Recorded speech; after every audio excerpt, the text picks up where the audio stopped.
pour le projet Je suis là, j'avais envisagé de faire une vidéo. J'avais découpé le sujet en deux parties. La première partie c'était Je suis. Pour là, après, j'ai pris le point. Mais pour la première partie, Je suis, j'ai décidé de me montrer en train de dessiner dans mon appartement, en train de dessiner, mais aussi en train de faire de la musique ou d'écrire. Et puis après, de pouvoir transporter mon travail à l'extérieur pour dire justement je suis là. C'est par la création, mais aussi par le transport de ce travail que j'affirme un peu mon existence, en contraste par rapport au reste. C'est un peu comme une relation cause-conséquence. Et pour renforcer cette impression-là, j'ai décidé de intégrer une bouteille de lait que je suis en train de boire dans la première partie et qui serait hachée dans la deuxième. Et après, cette bouteille de lait, je l'ai écrit, je l'ai lancée dans le canal pour pouvoir comme une bouteille lancée à la mer en fait.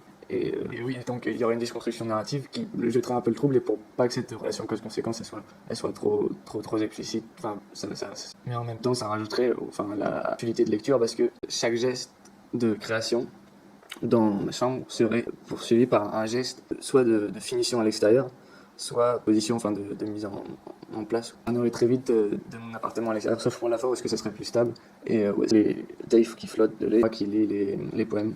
Pour les poèmes, j'avais écrit des notes, mais j'ai pas trop envie de passer trop de temps à essayer de les relire. Mais je me rappelle que ça parlait de nouveau-nés et de grand-mère et puis de je sais plus, de suicide, de baguettes de tricot. Mais il y avait une interaction. Et oui, puis une fontaine sur laquelle il y avait le bébé rebondissait, sur le jet. Puis il y avait un espèce de parallélisme avec un sac posé sur une gouttière qui serait soulevée par le souffle d'un aspirateur.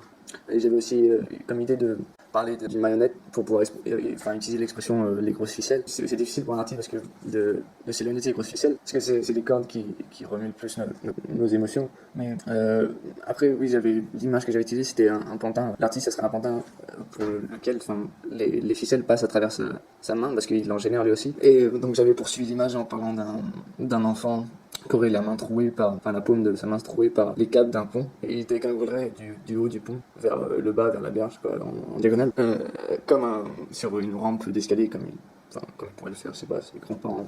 Bref.